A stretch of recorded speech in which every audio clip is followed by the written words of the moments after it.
इतिहास गवाह है जब जब किसी पार्टी ने अपने ही संस्थापकों और वफादारों को कुचला है तब तक उस पार्टी की नींव में दरार आई है। 2012 में एक सपना शुरू हुआ था भ्रष्टाचार मुक्त भारत का, लेकिन 2026 तक आते आते वह सपना एक राजनीतिक दुष्स्वप्न में बदल चुका है। दोस्तों, आज की सबसे बड़ी ब्रेकिंग न्यूज सिर्फ एक इस्तीफा नहीं है, बल्कि एक पॉलिटिकल म्यूटिनी यानी राजनीतिक विद्रोह है। राघव चड्ढा, जो केजरीवाल के वित्तीय साम्राज्य के रक्षक थे, उन्होंने बगावत का झंडा बुलंद कर दिया है और वो अकेले नहीं हैं, उनके साथ राज्यसभा के 8 सांसदों की फौज है। क्या यह केजरीवाल की राजनीति का वाटरलू है? चलिए गहराई से समझते हैं। राघव चड्ढा सिर्फ एक चेहरा नहीं थे, वो आम आदमी पार्टी के कॉर्पोरेट ब्रेन थे। एक चार्टेड अकाउंटेंट जिसने पार्टी की बैलेंस शीट से लेकर चुनावी रणनीतियों तक सब कुछ डिजाइन किया। लेकिन पिछले 1.5 साल से राघव चड्ढा की आंखों में एक मायूसी थी। जब अरविंद केजरीवाल जेल गए तो राघव चड्ढा की गैर मौजूदगी पर सवाल उठे।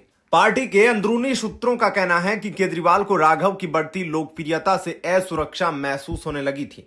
नतीजा क्या हुआ? पंजाब पुलिस की सुरक्षा छीन ली गई, उन्हें अपमानित किया गया और अहम फैसलों से दूर रखा गया। राघव चड्ढा ने आज साफ कर दिया है कि सम्मान के बिना साथ मुमकिन नहीं। उनका पीएम मोदी के नेतृत्व की तारीफ करना महज इत्तेफाक नहीं, बल्कि एक सोची समझी रणनीति है। इस बगावत की एक ऐसी परत है जो जनता के सामने कम ही आती है। सुविधाओं का अपमान। राज्यसभा सांसद जैसे हरभजन सिंह और लवली प्रोफेशनल यूनिवर्सिटी के चांसलर अशोक मित्तल जैसे दिग्गजों को दिल्ली में जिस तरह से ट्रीट किया गया, वो चौंकाने वाला है। आरोप है कि सांसदों के लिए अलॉटेड बंगलों पर पार्टी के आकाओं ने कब्जा कर लिया। अशोक मित्तल और हरभजन सिंह जैसे लोग दिल्ली आने पर होटलों में रुकने को मजबूर थे, जबकि उनके नाम के बंगलों में अय्याशी चल रही थी। जब आप अपने सबसे काबिल सांसदों को अदद घर के लिए तरसाते हैं तो आप दरअसल उनके स्वाभिमान को चुनौती दे रहे होते हैं। यही वो चिंगारी थी जिसने इस बगावत को आग दी। इस कहानी का सबसे बड़ा विलेन या हीरो संदीप पाठक है, आईआईटी दिल्ली के प्रोफेसर, जिन्होंने प्रशांत किशोर की तरह आपके लिए डेटा और बूथ लेवल की प्लानिंग की।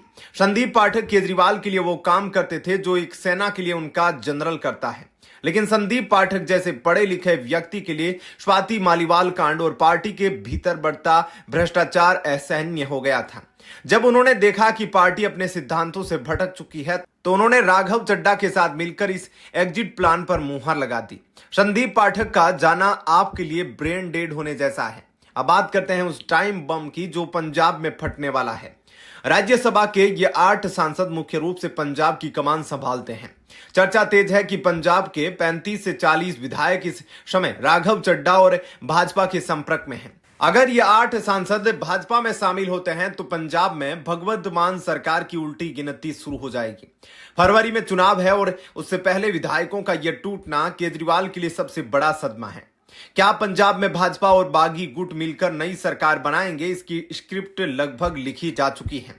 केजरीवाल के बारे में एक बात मशहूर है, यूज एंड थ्रो। कुमार विश्वास ने कविताएं पढ़ी, पार्टी बनाई, बाहर कर दिए गए। योगेंद्र यादव ने विजन दिया, बाहर कर दिए गए। स्वाति मालीवाल ने संघर्ष किया, बेइज्जत की गई। राघव चड्ढा ने भी शायद यही महसूस किया कि उनका नंबर आने वाला है, इसलिए उन्होंने शूटर बनने के पहले शिकार होने से इनकार कर दिया।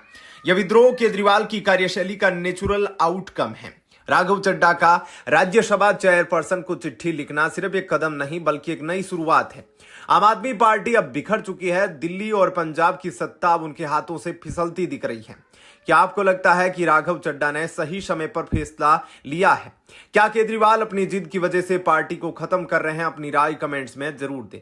इस वीडियो को इतना शेयर करें कि हर उस आम आदमी तक पहुंचे जिसने इस पार्टी को अपना खून पसीना दिया था। सब्सक्राइब करना न भूले। जय हिंद, वंदे मातरम।